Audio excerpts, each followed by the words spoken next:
Hello wonderful humans and welcome back to my channel. My name's Lucy and I'm a PhD student at the University of Birmingham.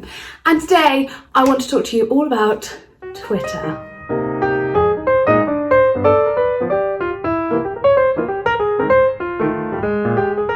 I thought this is the time to embrace Twitter. This is the time to bring Twitter into my life and see if I can make this network work for me. Now, I'm going to let you in on a little secret. I do not like Twitter. I tolerate Twitter in my life. I can see the value in Twitter. I get why some people can like it. For me, it's just not my preferred medium. I like visual mediums. I like Instagram. I like YouTube. I like things where I can see a nice picture and then choose to read a caption. Twitter at times can just be too many words.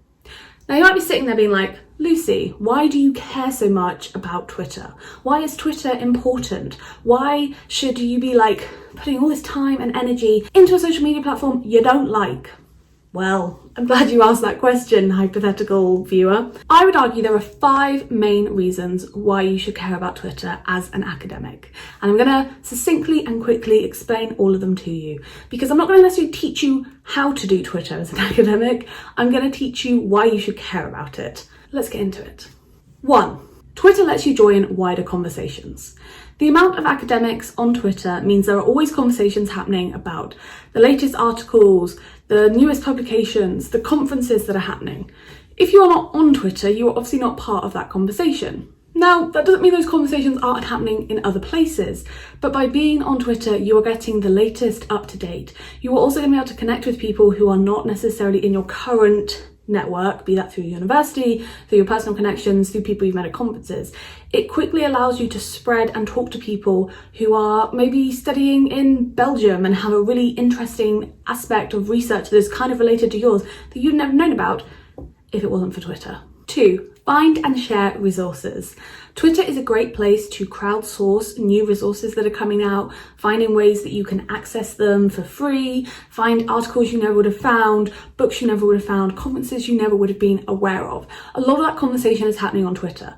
A lot of academics, because they use Twitter as a professional social media, are sharing articles, they're sharing their opinions on articles, they're highlighting new books that have just come out in their field.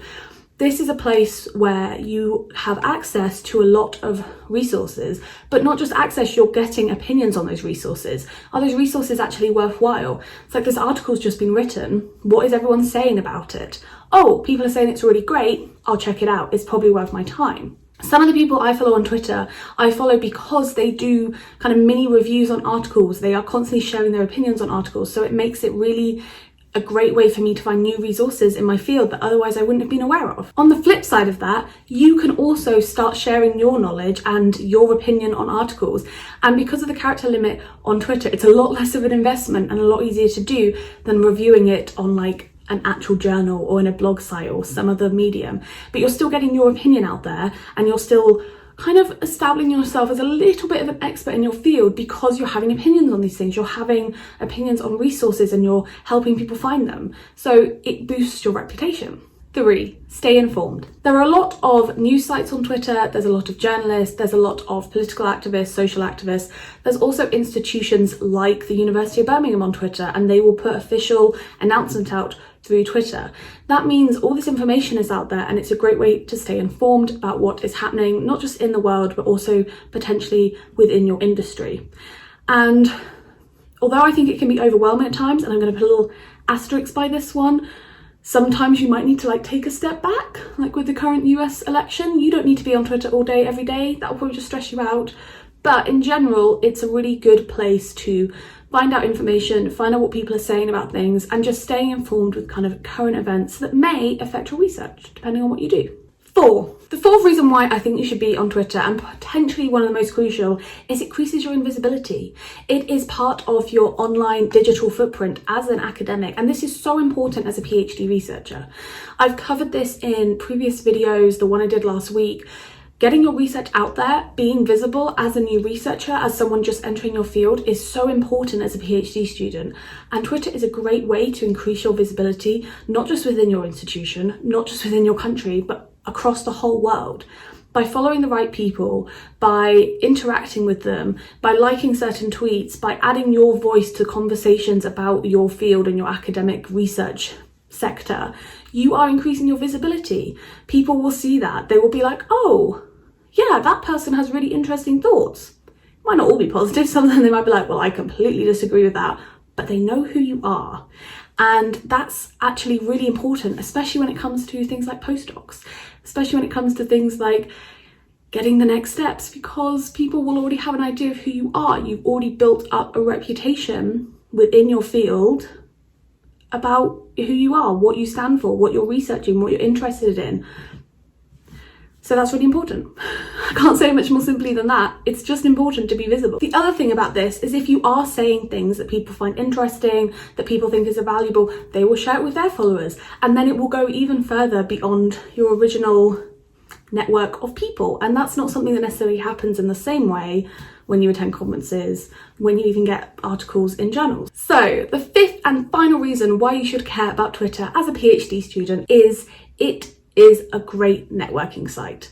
Now, this has kind of been covered in the other points I've mentioned, which is why I've left this one till last, but basically Twitter is great for networking. Not only can you show that you know about your research through public tweets, through liking other people, through engaging in conversations, you can also slide into those DMs and actually start having conversations with academics in your field that are maybe more thought through, more in depth. You're forming personal connections. Don't be a creep. No one likes that. Don't be sliding into the DMs just to be like, hoo, hoo, hoo. Remember, you are doing this as a professional. You are doing this to improve your job opportunities. You are doing this to show that you are serious about your research. So remember that when you slide into the DMs, do it as a professional. Do it as a, hey, I really like that article you wrote on Harry Potter. I thought this aspect of it was really interesting. Could you expand on that? I have this question. Start a conversation going, have a back and forth, build up those professional networks. It might lead to something amazing like being asked to attend a conference, being asked to collaborate on a research project, potentially even a job if you connect with the right people in the last few years of your PhD. So use Twitter as a networking tool. Think of it similar to LinkedIn, another social media I'm not a big fan of, but be professional at all times.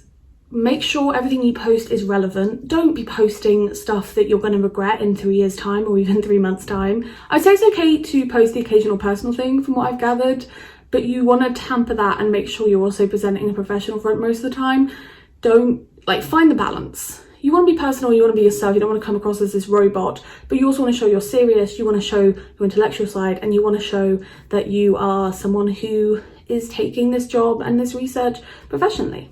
So, yeah, networking. That's the main reason to join Twitter, to be honest. It's great for networking. So those are the 5 reasons why I think you should join Twitter as a PhD student and why I'm personally going to be trying to step up my Twitter game. I'm not yet an expert at Twitter, far from it, but these reasons are what convinced me that I should finally take Twitter a bit more seriously and should try and use it for what it is, which is a really good networking tool, a really good way to talk about your research and connect with other academics. And if you have any follow-up questions about what I've just said, or if you disagree with anything I've just said, which is fine too, because this is a debatey place, leave a comment down below or like this video, and I will see you next Sunday. Okay, bye.